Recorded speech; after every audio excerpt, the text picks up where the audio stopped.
बरं आता एक ॲक्ट्रेस आहेस, एक पब्लिक फिगर आहेस, पर्सनॅलिटी आहेस, पब्लिक पर्सनॅलिटी म्हणून बऱ्याच वेळा ना आपल्या लुक्सवरनं किंवा आपण काय करतो ह्याच्यावरनं आपल्याला ट्रोल केलं जातं.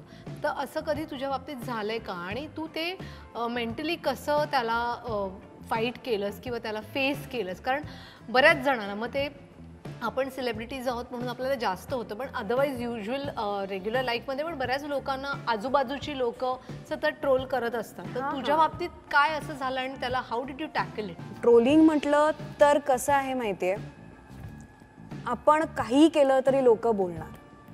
आपण चांगलं केलं तरीही लोक बोलतात, आपण वाईट केलं तरीही लोक बोलतात.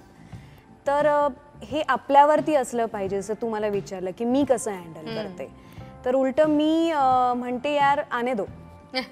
हां, keep it coming because I love this. I survive on you people actually. कारण I say thank you to those because त्यांच्यामुळे मला पॉवर मिळते की ह्यांना तर प्रूव्ह करायचंय पण अजून आपल्याला कुठेतरी पोहोचायचंय म्हणून हे ट्रोल करतायत. करेक्ट.